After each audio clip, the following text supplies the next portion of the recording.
Hey, what's up everybody? Ini Michael Justin di Suka-Suka Gue Coffee Channel. Di video ini kita akan membahas susu-susu. Jadi video ini disponsori oleh Diamond Fresh Milk. Makanya banyak diamondnya. Jadi kita udah kerja bareng Diamond lumayan lama dan sudah menggunakan produk ini dengan aplikasinya di macam-macamin gitu ya. Jadi apakah itu milk clarification, apakah itu pakai ya bikin cappuccino biasa. Di video ini kita akan ngomongin milk concentration. Bukan. Jadi bukan kitanya yang konsentrasi tapi milknya yang dikonsentrasikan. Jadi apakah itu? Jadi biasanya kalau di kompetisi barista itu kalian suka ngeliat backstage ini ada barista-barista, atau bukan backstage ya, mudah-mudahan bukan backstage, di kamarnya gitu ya, atau di tempat latihannya mereka ngebalikin susu. Kalau kalian lihat di social media atau apa sih? Nah, tujuannya itu untuk concentration. Nah, jadi susu itu kan ada banyak kandungan nutrisinya gitu ya, ada fat, protein, sugar, air, garam. Kalau Diamond ada tambahan vitaminnya gitu ya. Nah, itu dibuat supaya waktu diminum itu enak, waktu di steam pakai susu biasa juga oke gitu ya. Nah, tapi si airnya itu biasanya mengdilut rasa dari kopi atau mengdilut rasa dari susunya itu sendiri. Nah, makanya banyak barista yang melakukan milk concentration ini untuk bikin rasanya lebih intens, lebih manis, lebih creamy, lebih asin, dan lain-lain gitu. Salah satu cara yang paling tradisional, nggak tradisional banget, tapi salah satu cara yang paling udah lama dilakuin adalah namanya fractional freezing atau freeze distillation. Freeze distillation agak kurang tepat karena kalau distill biasanya harus pakai yang ada di belakang ini gitu ya. Tapi ini nama populernya freeze distillation. Jadi caranya adalah susunya ini di freeze-nya kebalik supaya lebih gampang nanti waktu di frost. Habis itu di freeze dengan tujuan supaya semuanya jadi beku. Kemudian dibalikin, dibuka, lalu dikasih jaket nih biar air condensationnya dari frozen milknya ini nggak turun ke dalam. Lalu yang kalian lihat netes-netes pelan ini adalah liquid yang cairnya duluan. Jadi gula, karbohidrat, fat, protein, air, garam itu punya freezing point masing-masing, titik bekunya sendiri-sendiri. Kalau air di 0 gitu, yang lain agak beda kan. Dan juga mereka punya titik apa bahasanya, lumer yang beda juga gitu ya. Jadi titik bekunya beda, titik dia untuk kembali menjadi liquid itu juga beda. Nah, air adalah yang lebih belakang dibandingkan dengan garam, protein, gula gitu. Jadi idenya adalah kita mau ngambil yang lebih kaya akan rasa lebih dahulu gitu. Jadi gula, garam juga suka keluar, fat gitu. Nah, biasanya ini yang ditaker mau berapa persen nih. Misalnya ini kalau Diamond itu 946 mili gitu kan. Jadi kalau kita mau defrost 100% ya keluarinlah 946 mili. Kalau kita cuma mau concentrationnya 70%, biasanya kalau barista competition itu 70%, berarti yang dikeluarin airnya adalah, yang dikeluarin liquidnya adalah 700, yang 246 apa mungkin sekitar 600, yang 340-annya itu yang masih beku, baru dibuang, yang ininya dibuang, yang bawahnya ini yang di steam. Ada juga yang dibikin concentrated banget, misalnya cuma 30%, habis itu di-dilute lagi pakai susu yang masih segar. Itu bisa seperti itu. Nah, yang kita lakukan di Oma Cafe dan beberapa barista lain itu menggunakan rotary evaporator. Ini Odi sering buat videonya, udah berapa kali. Idenya adalah kita menaruh susunya di hot water bath. Habis itu kita gunakan vakum, karena di vacuum environment si titik didih air itu berbeda. Jadi kalau di Oma Cafe kita pakainya 45 derajat, airnya ketarik, susunya ketinggalan. Jadi agak beda karena kalau ini pakai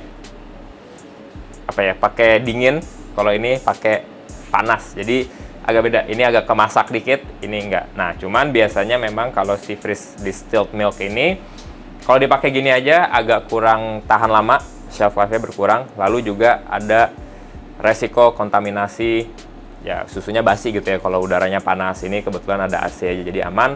Atau yang paling aman lagi, kalian lakuin ini di dalam kulkas. Selalu direkomendasikan setelah kalian freeze distilled ini harus dimasak susunya. Kalau kita pakai sous vide, taruh 70 derajat. Kalau kita sih 15 menit karena sekalian kita masak gitu ya. Tapi bisa juga yang secara teori basically proses pasteurisasi di atas 70 derajat Celcius selama 30 detik, 15 sampai 30 detik udah aman sebenarnya.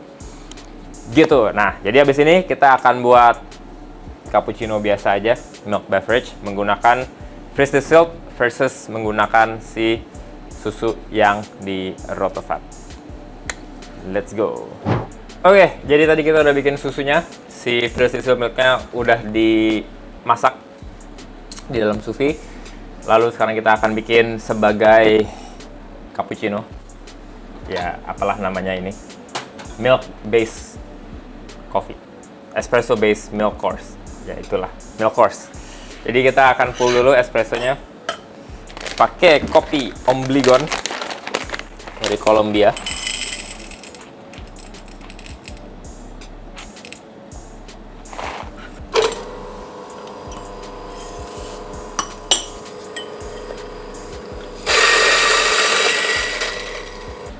Oke, jadi poin yang lumayan perlu diingat kalau kita pakai susu yang udah di freeze distilled atau di Rotofab atau ada lagi nama tekniknya cryodesiccate, itu dia tidak semudah itu lagi untuk di steam. Karena kalau misalnya yang fresh out of the box seperti ini, itu dia ya udah didesain supaya waktu di steam, waktu dipakai di aplikasi biasa itu optimum. Nah, sedangkan kalau kita concentrate, si susunya sendiri secara liquid dia akan jadi lebih viscous, lebih berat. Jadinya dia akan agak lebih susah untuk di steam. Jadi kalau freeze distilled, kalau concentrationnya benar-benar pekat banget, dia akan langsung apa ya, bubbling gitu. Kalau yang Rotofab juga sama. Dan biasanya kalau kalian makin lama ya makin susah gitu ya untuk di steam. Jadi just keep that in mind, bukan yang nggak mungkin tapi akan lebih sulit aja. Oke, jadi yang pertama kita akan pakai susu yang di freeze distilled. Biasanya freeze distilled ini ciri khasnya dia rasanya agak lebih gurih karena ada garam juga yang lebih dulu keluar dibanding air. Lalu dia creamy. Jadi secara mouthfeel tuh very full. Tapi jadinya agak asin juga.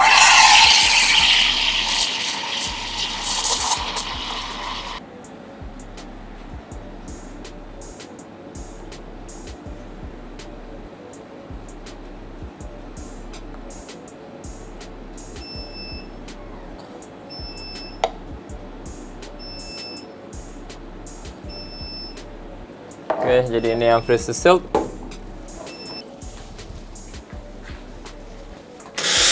Lalu sekarang kita akan steam yang Rotofab.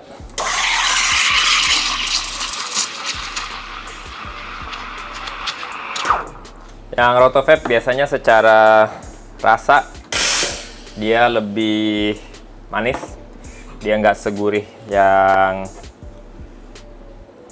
di freeze distilled, tapi dari kemampuan untuk di steam dia akan lumayan lebih sulit. Apalagi ini tadi kita steamnya masih fresh, dia baru keluar dari Rotofab, jadi dia agak lebih anget, belum dingin sampai 4 derajat gitu ya, tapi it's still possible. Oke, jadi kita ada dua, yang satu freeze distilled, satu rotary evaporated Rotofab. Kita cobain dulu.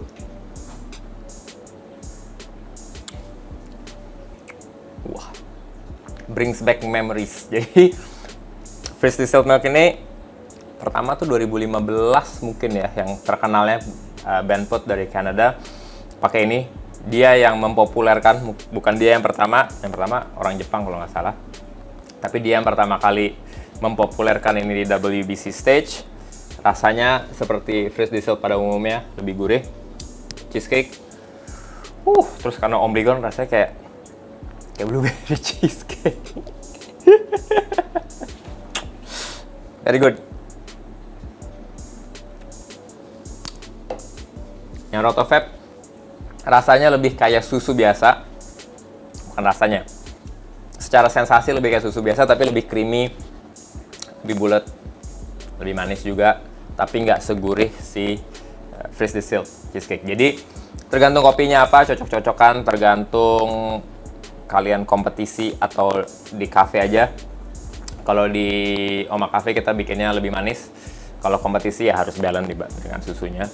Jadi yang ini nggak boleh terlalu manis, yang freeze distilled juga nggak boleh terlalu asin gitu ya, nggak boleh terlalu cheesecake. Jadi pinter-pinter aja, but very interesting and it tastes so good. Oke, jadi begitu. Kalau udah ada yang melakukan praktik ini atau mungkin udah ada yang main-main dengan cryodesiccation juga, teknik yang paling baru, bisa kasih tahu di kolom komentar. Otherwise, terima kasih Diamond Fresh Milk. I'll see you on the next episode.